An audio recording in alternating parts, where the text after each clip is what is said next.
Biblical chronology dates the world as being less than 6,000 years old.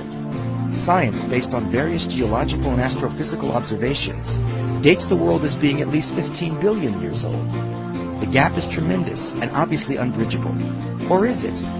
Dr. Gerald Schroeder, who holds a dual doctorate in nuclear physics and oceanography from MIT and served on the Atomic Regulatory Commission, demonstrates that the figures are not only reconcilable, but points out that the biblical account of creation is remarkably close to that of modern science.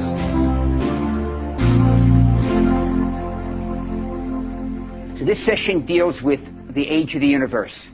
Among the many questions that exist in the idea of science and the Bible possibly being in conflict, one of the baselines is the age of the universe. Is it billions of years, like scientific data, or is it thousands of years, like biblical data? When we add up the generations of the Bible, we come to something less than 6,000 years. Get the data from the Hubble telescope, from the land Earth-based telescopes in Hawaii. We find numbers reaching 15 billion years. Alan Sandage, a few months ago, had a press conference, and he says from all of the data he has seen, and he's certainly one of the major persons involved in this, the age of the universe appears to be something a bit over 15 billion years old, 15,000 million years. So, I mean, that might seem as a conflict between 6,000 years. So it's interesting to look at the historical perspective, because in trying to understand the idea of science in conflict with the Bible, which is the whole series that I teach, it's instructive to look at trends in knowledge, because absolute proofs are not coming. But what is available is to look how science has changed its picture of the world relative to the unchanging picture of the Torah. The Torah doesn't have the option of changing, unless you use modern interpretations where the attempt might be to bend the Bible to match science, or bend science to match the Bible. Now, that subjectivity is hard to avoid, because we all see the world through the filters of our brain. And so with no question, we all implant on reality our subjective realization of what that reality is about. So to try to minimize this, at least, since I can't avoid it, but to minimize it, I restrict myself in all these discussions, whether it's the age of the universe, whether it's the information on the evolution of life, whether it's on the origin of mankind, the origin of free will, I restrict myself to two sets of information: peer-reviewed scientific literature that is used in universities around the world. I mean, I have a vested interest in this since I spent many years at MIT getting my bachelor's, my master's, my doctorate, and 7 years on the staff of the physics department after. So I don't have the option of being flaky as far as physics goes, because I have my reputation to be careful of. On the other hand, from biblical interpretation, if I want to avoid subjectivity, I don't want to use modern peer-reviewed commentary, because modern commentary already knows modern science, and so it's influenced by that always. So the only data I use as far as biblical commentary goes is ancient commentary, and that would be the text of the Bible itself about 3,300 years ago, the translation of the Torah into Aramaic by Onkelos in about the year 100. That predates the redaction of the Talmud. Then the Talmud itself redacted about the year 500. In other words, 1,500 years ago, it's fixed. Then the three major commentators. There are many, many commentators, but at the top of the mountain of biblical commentators, there are three accepted by all. Rashi, who brings down the straight understanding of the text in about the year 1050.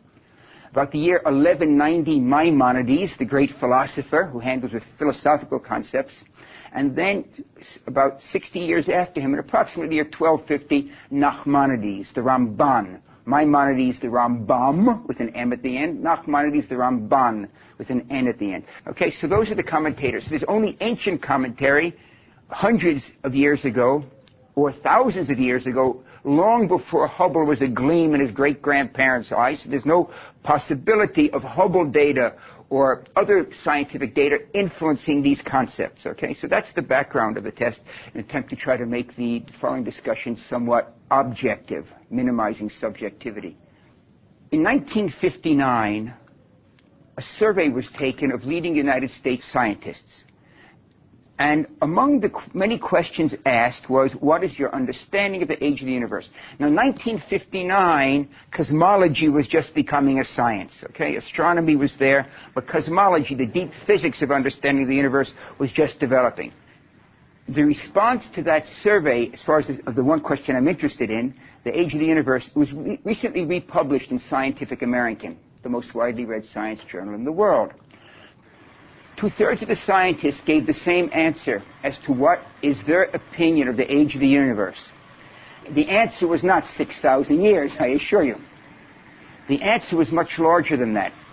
The answer that 2/3 of the scientists gave was beginning? There was no beginning. The Greeks taught us that, Aristotle and Plato, 2,400 years ago. The universe is eternal.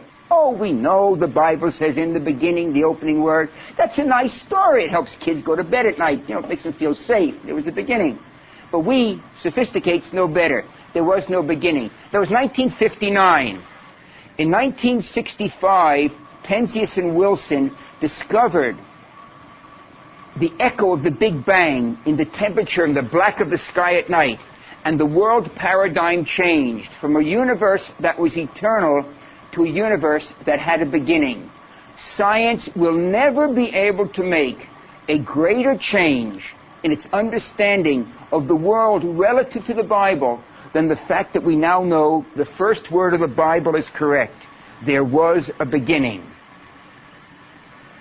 The fact that there was a beginning does not prove that there was a beginner. You should understand that. Physics allows a beginning without a beginner. I'm not going to get into that today, but I spent a lot of verbiage on that in The Science of God. What is important, though, is having a beginning, first of all, demonstrates the first half of the sentence to be correct.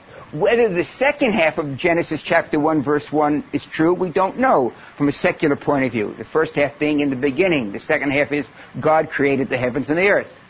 Evolution, cavemen, they're all trivial problems to the fact that we now understand that we had a beginning. The question then to answer is, how long ago did the beginning occur? Was it, as the Bible might imply, less than 6,000 years, or was it indeed the 15 billions of years that's accepted by the scientific community?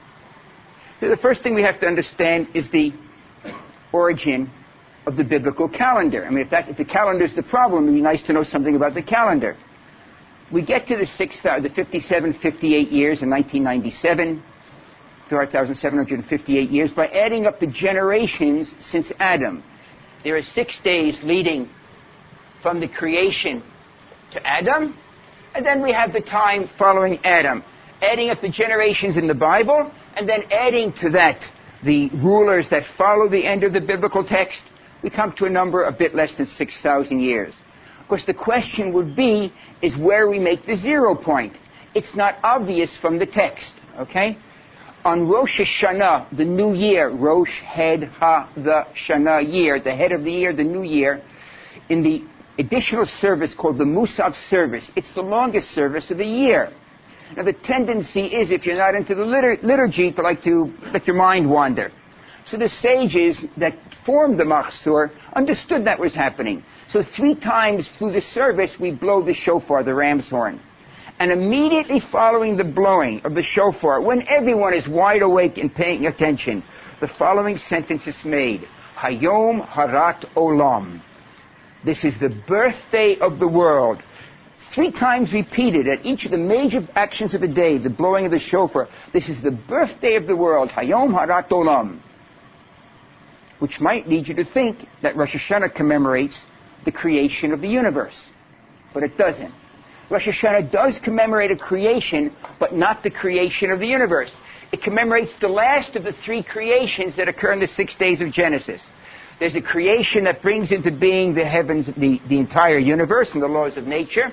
And then on day 5, there's a creation that brings us the nephesh, the soul of animal life. And then on day 6, at the end, there's a further creation that brings us the neshama, the soul of human life. All humans have a nephesh and a neshama. Animals have a nephesh. And Rosh Hashanah commemorates not the first of the creations of the universe, but the creation of the neshama, the soul of human life. Rosh Hashanah falls right here. which means that we start counting the 5,758